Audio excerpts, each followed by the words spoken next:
வயசு புள்ள கேக்குதான் உம்மா கிட்ட, உம்மா பாப்பா எங்க, பாப்பா எப்போ வருவாரு? உம்மாவுக்கு என்ன பதில் சொல்றது? மகன் கேட்கும் போது உம்மாவும் அழுகுறாங்க. மையத்தை அடக்கும் பொழுது ஒரு புள்ள கேட்டுச்சான், வாப்பாவை என்ன செய்யறீங்க, இந்த வாப்பாவை என்ன செய்யறீங்க? மையத்தை அடக்கும் பொழுது அந்த மையத்தை அடக்கிறவங்கள்ட்ட கேட்கிறாங்க, எங்கட வாப்பாவை நீங்க என்ன செய்யறீங்க?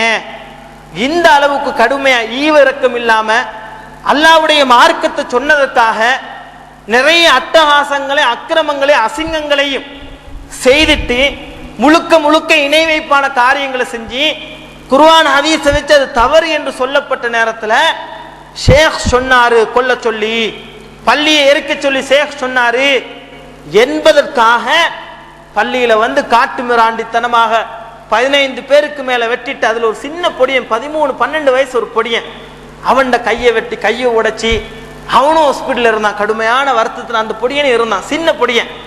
அந்த அவனுக்கு வந்த நேரத்தில் ஒரு 7-8 வயசு ஒரு புள்ள, ஒரு பொடியன் ரொம்ப ஒளிஞ்சுக்கிட்டு இருந்திருக்கிறான். அவனை கூப்பிட்டு அந்த புள்ளைகிட்ட சொல்லியிருக்கிறான், லா இலாஹ இல்லல்லாஹ் ஷேக் வலியுல்லா என்று சொல்லி, அப்படி சொல்லலன்னு சொன்னா உன்னை கொல்லுவேன். அந்த புள்ளையும் பயந்து லா இலாஹ இல்லல்லாஹ் ஷேக் வலியுல்லா என்று சொன்னதுக்கு பின்னாலையும் ஒரு 3 குத்து 3 அடி அந்த பிள்ளைக்கு கொடுத்து இப்ப போயிடு இந்த இடத்த விட்டு அப்படின்னு சொல்லி அந்த பிள்ளைய அனுப்பியிருக்கு. ஒரு 7 வயசு அல்ல 8 வயசு உள்ள ஒரு பிள்ளைய. அந்த அளவுக்கு ஈவிரக்கம் இல்லாம மனிதாபிமானம் மற்றவர்களாக மனிதர்களாக நடக்காம இந்த அளவு கொடூரமான முறையில கொலை 2 பேரை கொண்டுட்டு 15 பேருக்கு மேல தாக்கியிருக்கிறாங்க. இந்த சம்பவத்துல அல்லாஹ் எங்களுக்கு மிகப்பெரிய ஒரு வெற்றியை தந்திருக்கிறான், கடுமையான ஒரு வெற்றி. என்ன வெற்றின்னு சொன்னா, அந்த சம்பவம் நடந்ததுக்கு பின்னால பள்ளியை சுத்தி நிறைய பேர் இருக்கிறாங்க, கொள்கை சகோதரர் இல்லாதவங்க. அந்த ஊர்ல நிறைய தப்லீக் சகோதரர்கள் இருக்கிறாங்க. இந்த சம்பவத்தை பார்த்ததுக்கு பின்னாடி ஒவ்வொருத்தரும் இந்த பள்ளியை எரிச்ச சம்பவத்தை, 2 பேரை கொண்ட சம்பவத்தை, 15 பேரை தாக்கி இந்த சம்பவத்தை பார்த்து நிறைய பேரு அல்ஹம்துலில்லாஹ் அந்த யாரு செய்தார்களோ தரிக்காவாது அவங்களை ஏசக்கூடியவங்களாகவும், அவங்க எங்களை கைக்கு கிடைச்சா அவனுங்களை நாங்க சாகடிப்போம் கொல்லுவோம் என்று சொல்லக்கூடிய அளவுக்கு நம்முடைய மாற்று கருத்தில் இருக்கக்கூடிய சகோதரர்கள் முன் வந்து எந்த அளவுக்குன்னு சொன்னா, அடுத்த நாள் ஒரு 3 நாள் கழிச்சு பெண்களுக்கு அந்த பள்ளியை பார்க்கறதுக்கு ஏற்பாடு செஞ்சாங்க.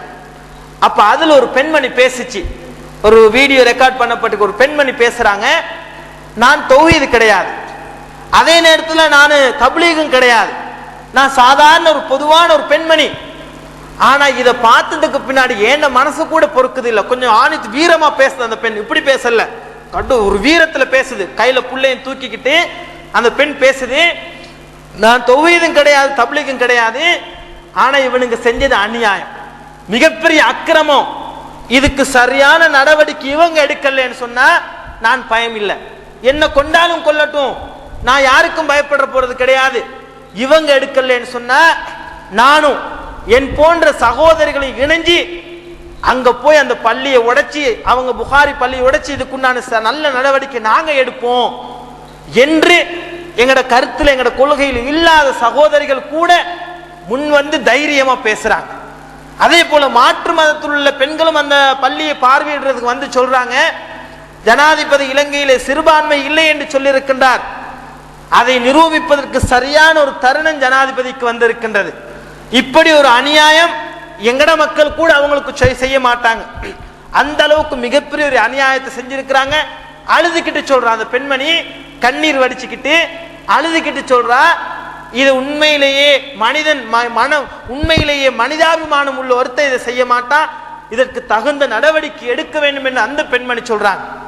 அதே நேரத்தில் மற்ற மாற்று கருத்தில் இருக்கக்கூடிய அந்த கொள்கை சகோதரர்கள் சொல்லுகின்றார்கள், இதோடு 130வது புகாரி கந்தூரி இது நடைபெற்றது. தௌஹீத்வாதிகள் உட்பட மற்ற கருத்தில் இருக்கக்கூடிய மக்கள் சொல்கின்றார், இந்த சம்பவத்தை பார்த்ததற்கு பின்னால 131வது புகாரி கந்தூரி அடுத்த வருடம் பேருவல்ல நடைபெறாது, நடைபெற நாங்கள் விடமாட்டோம், அப்படி மீறி வைத்தால் இந்த பள்ளிக்கு, இந்த மகோடை பள்ளிக்கும் இங்க மக்களுக்கும் என்ன நடந்துச்சோ அதேதான் அந்த புகாரி கந்தூரிக்கு, அந்த கந்தூரிக்கு வரக்கூடியவர்களுக்கும் நடக்கும் என்று மக்கள் பேசுகின்ற அளவுக்கு அல்லாஹ் அந்த மக்களை மாத்திட்டான். அந்த அளவு கடுமையான வெற்றி. எந்த அளவுக்கு சொன்னா, எங்களோட கொள்கை சகோதரர்களுக்கு அல்லாஹ் உறுதியை கொடுத்திருக்கின்றான், எந்த அளவுக்கு சாதாரணமான கொள்கையில் உறுதி இருந்தவர்கள் எல்லாம்